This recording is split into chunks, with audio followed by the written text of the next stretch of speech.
ഇന്ന് അഞ്ജലിയുടെയും സൂരജിന്റെയും വിവാഹമായിരുന്നു. അത് രണ്ടുപേരുടെയും രണ്ടാം വിവാഹം. അടുത്തുള്ള അമ്പലത്തിൽ രണ്ടുപേരുടെയും വീട്ടുകാരുടെയും മക്കളുടെയും മുന്നിൽ വെച്ച് ചെറിയൊരു താലികെട്ട് മാത്രം നടത്തി അഞ്ജലി സൂരജിന്റെ പാതിയായി. ആദ്യ രാത്രിയിൽ കയ്യിൽ ഒരു ഗ്ലാസ് പാലുമായി അഞ്ജലിയെ സൂരജിന്റെ പെങ്ങൾ അവന്റെ മുറിയിലേക്ക് പറഞ്ഞു വിട്ടു. സൂരജിന്റെ മുറിയിലേക്ക് കയറിയതും അവളുടെ മനസ്സിൽ 2 വർഷം മുമ്പ് രാജീവിന്റെ മുറിയിലേക്ക് ഇതുപോലെ ഒരു ഗ്ലാസ് പാലുമായി നാണിച്ച് കയറി ചെന്നതാണ് അവൾക്ക് ഓർമ്മ വന്നത്. ആ ഓർമ്മയിൽ അവളുടെ കണ്ണുകൾ ചെറുതായി ഈറനണിഞ്ഞു. അവളൊരു കൈ കൊണ്ട് കണ്ണുകൾ തുടച്ച് സൂരജിന്റെ അടുത്തേക്ക് ചെന്നു. മുറിയിൽ അപ്പോൾ സൂരജും തന്റെ ആദ്യ ഭാര്യയായ രമ്യയുടെ ഓർമ്മകളിലായിരുന്നു. അഞ്ജലി സൂരജിന്റെ അടുത്തേക്ക് ചെന്നിരുന്ന് അവന് നേരെ ആ പാൽ ഗ്ലാസ് നീട്ടി. അവൾക്ക് നേരെ ഗ്ലാസ് നീട്ടിയതും അവൾ ആ ഗ്ലാസ് വാങ്ങി കുറച്ച് കുടിച്ചു എന്ന് വരുത്തിക്കൊണ്ട് മേശയിലേക്ക് ഗ്ലാസ് വെച്ചു. കുറച്ചു നേരം ആ മുറിയിൽ നിശബ്ദ തളം കെട്ടി നിന്നു. അഞ്ജലി, എനിക്ക് തന്നോട് കാര്യം പറയാനുണ്ട്. സൂരജ് പറഞ്ഞതും അഞ്ജലി തല ഉയർത്തി അവനെ നോക്കി. അഞ്ജലി, ഇപ്പോഴും രമ്യയുടെ ഓർമ്മകൾ എന്നെ നോവിച്ചുകൊണ്ടിരിക്കുക. ഞാൻ അത്രയും സ്നേഹിച്ചായിരുന്നു അവളെ, എൻ്റെ ജീവന് തുല്യം. പക്ഷേ അവൾ ആ സ്നേഹം കാണാതെ, ഞങ്ങളുടെ മോളോർക്കാതെ ഇന്നലെ കണ്ട ഒരുത്തൻ്റെ കൂടെ ഇറങ്ങിപ്പോയപ്പോൾ അന്ന് തകർന്നാണ് ഞാൻ. ഇപ്പം എൻ്റെ മോളോർത്ത് മാത്രമാണ് ഞാൻ ഈ കല്യാണത്തിന് സമ്മതിച്ച്. കൂടുതൽ നിൻ്റെ മോനെയും. എനിക്ക് നിന്നോടിപ്പോൾ എന്ത് പറയണമെന്ന് അറിയില്ല. കുറച്ച് സമയം വേണം. പഴയ ഓർമ്മകളെല്ലാം കുഴിച്ചു മൂടി അഞ്ജലിയെ സ്നേഹിക്കാൻ. സൂരജ് അഞ്ജലിയോട് വിഷമത്തോടെ പറഞ്ഞു. സൂര്യചേട്ടൻ്റെ അവസ്ഥ മറ്റാരെക്കാളും നന്നായിട്ട് എനിക്ക് മനസ്സിലാവും. കാരണം ഏട്ടൻ്റെ അതേ അവസ്ഥയിലൂടെ തന്നെ ഞാനിപ്പോൾ സഞ്ചരിക്കുന്നത്. രാജീവേട്ടനെ ഞാൻ അത്രയും സ്നേഹിച്ചതാണ്.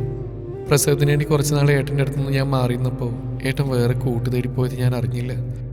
എല്ലാം അറിഞ്ഞു വന്നപ്പോഴേക്കും വളരെ വൈകിയിരുന്നു. അപ്പോഴേക്കും എൻ്റെ മോൻ അവളുടെ അച്ഛനെയും അച്ഛമോൾക്ക് അവളുടെ അമ്മയെയും നഷ്ടമായിരുന്നു. അതെല്ലാം മറക്കാൻ പുതിയൊരു ജീവിതം തുടങ്ങാൻ എനിക്കും വേണം സമയം. ഇതെങ്ങനെ ഏട്ടനോട് പറയുന്ന എനിക്ക് ചെറിയ പേടിയുണ്ടായിരുന്നു.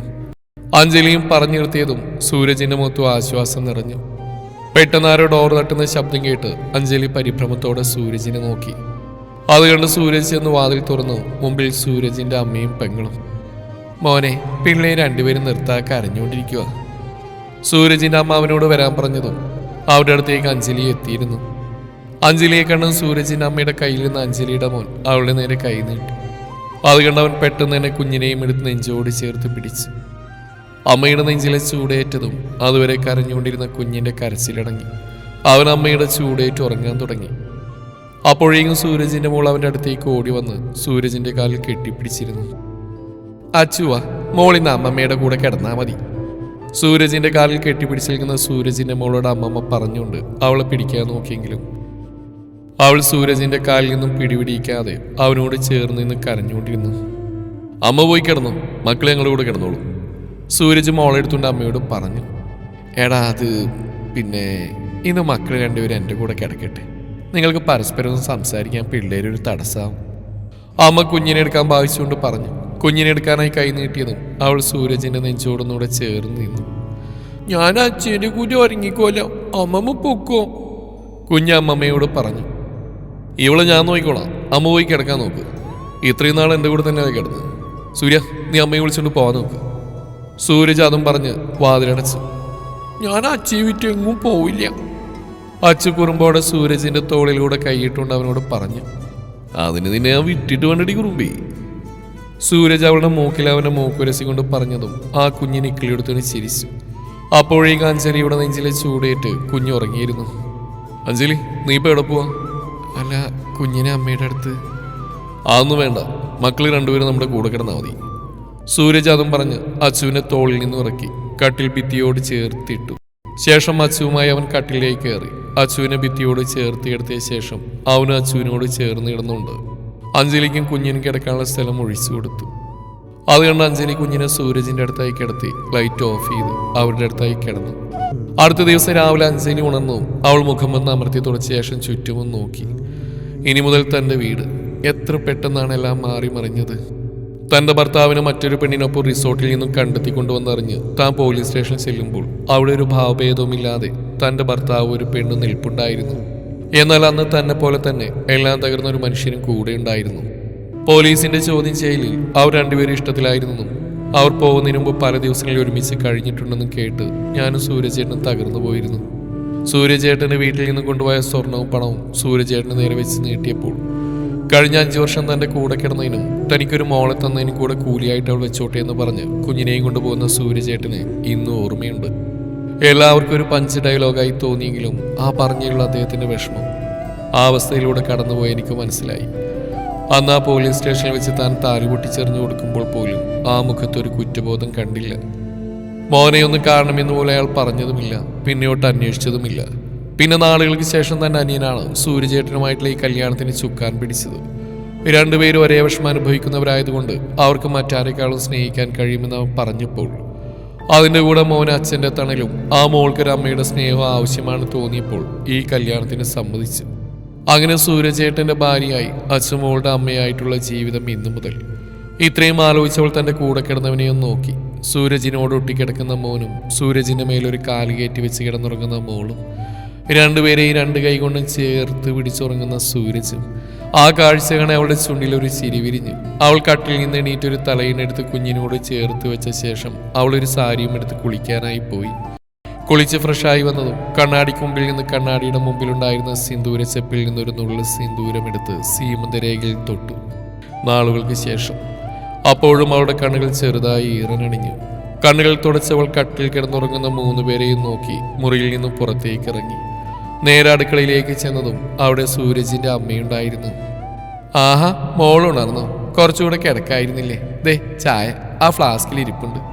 ആ പിന്നെ മോനുള്ള നല്ല ഫ്രഷ് പാല് കുറച്ച് കഴിയുമ്പോൾ കൊണ്ടുവരും. ആ ശരിയമ്മേ. അല്ല, സൂര്യ എണീറ്റില്ലേ? അവൾ ഇവിടെ വന്നാൽ പിന്നെ എണീക്കുന്ന കാര്യമൊക്കെ കണക്കാ. അമ്മ അവളെ നോക്കിയൊരു ചിരിയോടെ പറഞ്ഞതും അവൾ ആ ഫ്ലാസ്കിൽ നിന്ന് 2 ഗ്ലാസ്സിലേക്ക് ചായ ഒഴിച്ചു. ഒരു ഗ്ലാസ് ചായയുമായി തിരിഞ്ഞടക്കാൻ തുടങ്ങിയതും അവനിവിടെ വന്ന് എടുത്ത് കുടിച്ചോളും. ചായ കിട്ടിയാലേ കട്ടിൽ നിന്ന് എണീക്കുന്നൊരു പതിവൊന്നും അവനില്ല. അവരൊരു ചിരിയോടെ പറഞ്ഞതും അഞ്ജലിക്ക് പെട്ടെന്ന് എന്തോ പോലെയായി. അവൾ സൂരജിനായി എടുത്ത ചായയിൽ നിന്ന് കുറച്ചെടുത്ത് കുടിച്ചുകൊണ്ട് നിന്നു. ചെറുപ്പം മുതലേ കുളിയും പല്ലുതേക്കലൊക്കെ കഴിഞ്ഞ് 2 പേരും ചായ കുടിക്കാൻ വരും. അല്ല, അങ്ങനെ വന്നില്ലേ ഞാൻ പച്ചവെള്ളം കൊടുക്കുകയില്ലെന്ന് 2 പേർക്കും അറിയാം. പിന്നെ അതും അവർക്കൊരു ശീലമായി. ആ ശീലപ്പം അതേപോലെ അച്ചുവിനും കിട്ടിയിട്ടുണ്ട്. അല്ല, മോൾക്ക് എന്താ രാവിലെ ഇഷ്ടം? അമ്മ അടുക്കളയിൽ ഒരു പണി ചെയ്തുകൊണ്ട് അഞ്ജലിയോട് ചോദിച്ചു. ഏയ്, എനിക്കതിനെ പ്രത്യേകിച്ചൊരു ഇഷ്ടമില്ല അമ്മേ. അല്ല, രാവിലെ എന്താ അച്ചുവിനും ഏട്ടനും ഇഷ്ടം? നമുക്ക് അതുണ്ടാക്കാം. അഞ്ജലി ചായ കുടിച്ചു കഴിഞ്ഞ് ഗ്ലാസ് കഴുകിക്കൊണ്ട് പറഞ്ഞു. 7 മാസം മുന്നേ അവർ 2 പേർക്ക് ഓരോ നിർബന്ധങ്ങളായിരുന്നു. അതിൽ പിന്നെ എന്തെങ്കിലും കിട്ടിയാൽ മതി എന്നായി. ഇനി കിട്ടിയില്ലെങ്കിൽ അവർക്ക് കുഴപ്പമില്ല. അവർ കണ്ണുടച്ചുകൊണ്ട് പറഞ്ഞു. അത് കേട്ട് അഞ്ജലിക്കും വിഷമമായി. ഒരു തരത്തിൽ അവൾ ആ വിഷമത്തിന് കാരണക്കാരിയാണെന്ന് അവൾക്ക് തോന്നി. ആ, അതൊക്കെ അപ്പോഴല്ലേ, ഇപ്പം ഞാൻ വന്നില്ലേ, അതുകൊണ്ട് ഇന്നലെ വരെയുള്ള കാര്യങ്ങൾ മറന്നേക്കും. നമുക്ക് ഇന്നു മുതലുള്ള നല്ല ഓർമ്മകൾ മതി. അതും പറഞ്ഞ് അഞ്ജലി അമ്മയോട് നിന്ന് മാറ്റി നിർത്തി. ഇനി പറ, എന്താ 2 പേരുടെ ഇഷ്ടവിഭവം? അവൾ അമ്മയോട് ചോദിച്ചു. അവരുടെ മുഖത്തും ചെറിയൊരു ചിരി വിരിഞ്ഞു. അച്ഛമോൾക്ക് ഇടിയപ്പവും സൂരജിന് പുട്ടുവാ പ്രിയം. ആഹാ, കണ്ണനും ഇടിയപ്പം തന്നെയാ പ്രിയം. എന്നാൽ പിന്നെ അതിനെ ഉണ്ടാക്കിയേക്കാം. പൊടി എവിടെ അമ്മ ഇരിക്കുന്നേ? അവൾ ചോദിച്ചു കേട്ട് അമ്മ അരിപ്പൊടി എടുത്ത് അവളുടെ കയ്യിലേക്ക് കൊടുത്തു. അഞ്ജലി അന്ന് മേടിച്ച് പൊടി പാക്കറ്റ് പൊട്ടിച്ച് കുറച്ച് പൊടി ഇടിയപ്പത്തിന് വേണ്ടിയും കുറച്ച് പൊടി പുട്ടിന് വേണ്ടിയും മാറ്റി വെച്ചു. അപ്പോഴേക്കും അമ്മ കറിക്ക് വേണ്ട പച്ചക്കറികൾ എടുത്ത് അരിയാൻ നോക്കി. അമ്മമ്മേ. അപ്പോഴേക്കും അച്ചുമോൾ എണീറ്റ് അടുക്കളയിലേക്ക് വന്നുകൊണ്ട് വിളിച്ചു. മോളെന്നാ കറി കൂടി അങ്ങ് വെച്ചോ, ഞാൻ അച്ചുമോളെ കുളിപ്പിക്കട്ടെ. വേണ്ട, അമ്മ കറി വെച്ചോ, ഞാൻ മോളെ കുളിപ്പിക്കാം. അഞ്ജലി അതും പറഞ്ഞ് അച്ചുവിനെയും എടുത്ത് മുറിയിലേക്ക് പോയി. അച്ചുവിനെ പല്ല് തേപ്പിക്കുമ്പോഴും വെള്ളമൊഴിച്ച് കുളിപ്പിക്കുമ്പോഴും എല്ലാം ആ കുരുന്ന് അഞ്ജലിയെ തന്നെ നോക്കി നിൽക്കുകയായിരുന്നു. നാളുകൾക്ക് ശേഷം അമ്മയുടെ പരിചരണം കിട്ടിയ പോലെ. മോളെന്താ ഇങ്ങനെ നോക്കുന്നേ? അച്ചുവിൻ്റെ നോട്ടം കണ്ട് അഞ്ജലി അവളോട് ചോദിച്ചു. അത് ഞാൻ മോളെന്താ വിളിക്കേണ്ടത്? അച്ചു ചെറിയ പതർച്ചയോടെ ചോദിച്ചു. അത് കേട്ടവൾ ഞെട്ടലോടെ ആ കുഞ്ഞിനെ നോക്കി. അവൾ ചോദിച്ചു. അച്ചു മുഖം കൊണ്ട് അഞ്ജലിയെ ചൂണ്ടിക്കാണിച്ചു. എന്നെയോ? അവൾ ചോദിച്ചു. അച്ചു അദ്ദേഹം തലകാട്ടി. എന്നെ എന്ത് വിളിക്കാനാ മോൾക്ക് ഇഷ്ടം? അത് എനിക്കറിയില്ല. അച്ചു മുഖം താഴ്ത്തിക്കൊണ്ട് പറഞ്ഞു. മോൾക്ക് അമ്മയെന്ന് വിളിക്കുന്ന ഇഷ്ടമാണോ എന്ന അഞ്ജലിയുടെ ചോദ്യത്തിന് അവൾ അല്ലെന്ന് തലയാട്ടി. അതുകൊണ്ട് അവൾക്ക് വിഷമമായെങ്കിലും അവളതൊരു പുഞ്ചിരിയോടെ നേരിട്ടു. എന്നാ മോൾ അഞ്ജുമാന്ന് വിളിച്ചോ? അഞ്ജലി അച്ചുവിൻ്റെ വയറിൽ ക്ലീനോട് ചോദിച്ചു. അവളെ സമ്മതിച്ചു. എങ്കിലൊന്ന് വിളിച്ചേ, അഞ്ജുമ്മ കേൾക്കട്ടെ. അഞ്ജുമ്മ, അവൾ പതിയെ പറഞ്ഞു. ഞാൻ കേട്ടില്ലല്ലോ. അഞ്ജുമ്മ, ഒന്നുകൂടെ. അഞ്ജുമ്മ, അഞ്ജുമ്മ, അഞ്ജുമ്മ. അച്ചു ഇങ്ങനെ വിളിച്ചുകൊണ്ടേയിരുന്നു. അഞ്ജലിയുടെ ചുണ്ടിലൊരു ചിരി വിരിഞ്ഞു. അത് പതിയെ അച്ചുവിൻ്റെ ചുണ്ടിലേക്ക് മാറി. അച്ചുവിനെ കുളിപ്പിച്ച ശേഷം അവളുടെ ദേഹത്തുള്ള വെള്ളമെല്ലാം തുടച്ചു കളഞ്ഞ് ബാത്റൂമിൽ നിന്നിറക്കി മുറിയിൽ കൊണ്ടുവന്ന് കബോർഡിൽ നിന്നൊരു ഡ്രസ്സ് എടുത്ത് അവൾ ഉടുപ്പിച്ചു. പിന്നെ മുടിയെല്ലാം ഒതുക്കി പൊട്ടും തൊട്ട് അവളെ സുന്ദരിയാക്കി ഒരുക്കി. അപ്പോഴേക്കും സൂരജ് എണീറ്റിരുന്നു. അവനൊരു നിമിഷം തനിക്ക് മുമ്പിൽ നിൽക്കുന്ന അച്ചുവിനെയും അവളെ ഒരുക്കുന്ന അഞ്ജലിയെയും തന്നെ നോക്കിയിരുന്നു. ഒരു നിമിഷം അവൻ അഞ്ജലിയിൽ രമ്യയെ കണ്ടു. അവന്റെ കണ്ണുകൾ ചെറുതായി നിറഞ്ഞു. അവൻ നോട്ടം മാറ്റി. അപ്പോഴും ഇതൊന്നും അറിയാതെ അവർ അമ്മയും മോൾ അവരുടേതായ ലോകത്തായിരുന്നു. മോളിൽ നിന്നും ശ്രദ്ധ മാറിയ ഒരു നിമിഷം സൂരജിന്റെ നോട്ടമറിഞ്ഞ പോലെ അഞ്ജലി പെട്ടെന്ന് അവനെ നോക്കി. അതുകൊണ്ട് പെട്ടെന്ന് തന്നെ അവൻ കട്ടിൽ നിന്ന് നീറ്റ് ഒരു തലയിനെടുത്ത് കുഞ്ഞിൻ്റെ അടുത്തേക്ക് ചേർത്ത് വെച്ച് ബാത്റൂമിലേക്ക് കയറി. മോളെ ഒരുക്കിയപ്പോഴേക്കും അഞ്ജലിയുടെ കുഞ്ഞ് കണ്ണനുണർന്ന് കരച്ചിൽ തുടങ്ങിയിരുന്നു. അതുകൊണ്ട് അഞ്ജലി ഓടിച്ചെന്ന് കുഞ്ഞിനെ കട്ടിൽ നിന്നെടുത്ത് അവന്റെ കരച്ചിൽ നിർത്താൻ നോക്കി. ആ സമയം അവരെ തന്നെ നോക്കിയെന്ന അച്ചുവിനെ അവൾ അടുത്തേക്ക് വിളിച്ചു. കരച്ചിലടങ്ങിയ ശേഷം കണ്ണനെ അച്ചുവിന്റെ മടിയിലേക്ക് സൂക്ഷിച്ചു വെച്ചു. മോളുടെ അനിയന കുഞ്ഞിനെ കയ്യിലേക്ക് കൊടുത്തുകൊണ്ട് അച്ചു അഞ്ജലിയെ നോക്കിയതും അഞ്ജലി മോളോട് പറഞ്ഞു. അത് കേട്ട് അച്ചു സന്തോഷത്തോടെ കണ്ണന്റെ നെറ്റിയിലേക്ക് ഒരു ഉമ്മ കൊടുത്തു. വളരെ പെട്ടെന്ന് തന്നെ കണ്ണനും അച്ചുവും കൂട്ടായി. സൂരജ് ബാത്റൂമിൽ നിന്നിറങ്ങിയപ്പോൾ കട്ടിൽ നിന്ന് കളിക്കുന്ന അച്ചുവിനെയും കണ്ണനെയുമാണ് കാണുന്നത്. കുഞ്ഞ് കട്ടിൽ നിന്ന് നിലത്തേക്ക് വീഴാതിരിക്കാൻ വേണ്ടി ഒരു തട പോലെ തലയിൽ അടുക്കി വെച്ചിട്ടുണ്ടായിരുന്നു. അവിടെയെങ്കിലും അഞ്ജലിയെ കാണാത്തതുകൊണ്ട് തന്നെ സൂരജ് വന്ന് അവിടെ അടുത്തായിരുന്നു. അവർക്കൊരു കവചം പോലെ. അച്ഛേ, ഈ വാവ മോളുടെ അനിയനാണെന്ന് അഞ്ജുമ്മ പറഞ്ഞു. ആണോ അച്ഛേ? അവൾ പ്രതീക്ഷയോട് അവനോട് ചോദിച്ചതും സൂരജ് അതേ നർത്തത്തിൽ തലകുലുക്കി. അത് കണ്ടതും അവൾ കണ്ണന്റെ തലയിലായി വീണ്ടും ഉമ്മ വെച്ച് അവൻ അരുമയോടെ തഴുകി. അത് കണ്ട സൂരജ് അവനെ എടുത്ത് കളിപ്പിച്ചു. ഒരച്ഛന്റെ സ്നേഹവും തലോടലും അവൻ ആ കുഞ്ഞിനായി കൊടുത്തതും അച്ഛന്റെ സ്നേഹം അറിഞ്ഞ പോലെ കണ്ണന്റെ ചുണ്ടിലും ചിരി വിരിഞ്ഞു. ആ കുഞ്ഞു സൂരജിന്റെ കയ്യിൽ കിടന്ന് കളിച്ചുകൊണ്ടേയിരുന്നു. ആ കാഴ്ച കണ്ട് അവിടേക്ക് വന്ന അഞ്ജലിയുടെയും കണ്ണുകൾ സന്തോഷം കൊണ്ട് നിറഞ്ഞു. പിന്നീട് അങ്ങോട്ട് ഓരോ ദിവസവും ഉറങ്ങിക്കിടന്ന വീടിനൊരു ഉണർവ് വന്ന പോലെയായിരുന്നു. കണ്ണന്റെയും അച്ചുവിന്റെയും കളിച്ചിരികൾ ആ വീട്ടിൽ അലയടിക്കാൻ തുടങ്ങി. പതിയെ പതിയെ സൂരജിന്റെ മനസ്സിൽ അഞ്ജലി സ്ഥാനം പിടിച്ചു. അതേപോലെ തന്നെ അഞ്ജലിയുടെ മനസ്സിൽ സൂരജും. കാലം മായ്ക്കാത്ത ഓർമ്മകളിൽ എന്ന പോലെ കല്യാണം കഴിഞ്ഞ് 6 മാസം കഴിഞ്ഞപ്പോഴേക്കും അഞ്ജലി പൂർണ്ണമായും സൂരജിന്റെ മാത്രമായി. അച്ചുവിന്റെയും കണ്ണന്റെയും സ്നേഹനിധിയായ അച്ഛനമ്മമാരായി സൂരജും അഞ്ജലിയും മാറി. കുറുമ്പ് കാണിക്കുന്ന കണ്ണനെ ചേച്ചിയുടെ അധികാരത്തോടെ ശാസിക്കുകയും അവനെ കണ്ണു നിറയുമ്പോൾ അമ്മയെ പോലെ ചേർത്ത് പിടിക്കുന്ന അച്ചു ചേച്ചിയുടെ കണ്ണു നിറയാൻ സമ്മതിക്കാതെ. എന്നാൽ എപ്പോഴും അവളായിട്ട് വഴക്കുണ്ടാക്കാതിരിക്കാൻ കഴിയാത്ത കണ്ണനും മറ്റുള്ളവർക്കൊരു അത്ഭുതമായിരുന്നു. സഹോദരങ്ങളാവാൻ ഒരേ വയറ്റിൽ വളരണമെന്നോ ഒരേ ചോരയിൽ പിറക്കണമെന്നോ ഇല്ല. പകരം അവരുടെ സ്നേഹം മാത്രം മതിയെന്ന് അവർ തെളിയിച്ചുകൊണ്ടേയിരുന്നു. ചിലർ മാണിക്യത്തെ വലിച്ചെറിഞ്ഞ് കരിക്കട്ടയുടെ പുറകെ പോവും. എന്നാൽ ആ മാണിക്യം അതിൻ്റെ യഥാർത്ഥ അവകാശിയുടെ കയ്യിൽ തന്നെ എത്തിച്ചേരും.